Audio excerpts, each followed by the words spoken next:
એમાં તમને બધાને ખબર છે કે ગુજરાત સરકાર, હમણાં હું બજેટ વાંચતો હતો, સમજવા જેવી વાત છે.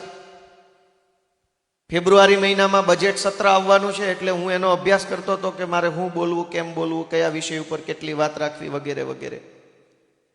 એક સરસ વાત એ ધ્યાન ઉપર આવી કે આખા ગુજરાતની સરકારનું અંદાજિત બજેટ 3 લાખ કરોડ રૂપિયા આસપાસ છે એક વર્ષનું. એટલે એક વર્ષમાં ગુજરાતની સરકાર અંદાજે 3 લાખ કરોડ રૂપિયાનો વહીવટ કરે છે, એટલે કે પૈસાનો ખર્ચો કરે છે, સરકારમાંથી ખર્ચો થાય છે. શાળા, દવાખાના, રોડ, આ તે જે કાંઈ હોય તે, એ આખા 3 લાખ કરોડમાંથી ઓછામાં ઓછા 40% રૂપિયા સરકારી પગાર પાછળ વપરાઈ જાય છે.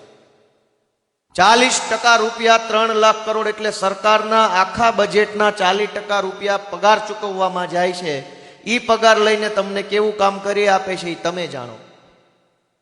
શિક્ષણ, ખેતી પાછળ કેટલા રૂપિયા વાપરે છે સરકાર? માત્ર 4% રૂપિયા. 3 લાખ કરોડના બજેટના માત્ર 4% રૂપિયા ખેતી પાછળ વપરાય છે. કેટલા થયા ભાઈ? ગણિત જેને પાકું ફાવતું એ બોલો, કેટલા થયા દોસ્તો? ખેતી પાછળ 4%, શિક્ષણ પાછળ 5-6%, આરોગ્ય પાછળ 6%. આવી રીતે સરકાર પૈસા વાપરે છે આખા રાજ્યમાં, પણ પગાર પાછળ 40% રૂપિયા વપરાઈ જાય છે. મારા તમારા પરસેવાની કમાણીમાંથી, કાળી મજૂરીના પૈસામાંથી સરકારમાં જે ટેક્સ જાય છે, એ કાળી મજૂરીના પૈસાનો પગાર લઈને જે સાહેબ આપણે બેસાડ્યા, એ સાહેબ તમને શું મદદ કરે છે? અને છતાંય દર 1 તારીખે પગાર, અને હવે તો મને ચાલુ થઈ ગયો છે પગાર. પણ દોસ્તો, કોઈ ધારાસભ્ય, કોઈ સાંસદ સભ્ય એવું કહેવા તૈયાર છે કે આ પગાર તમને ખોટો આપો છો?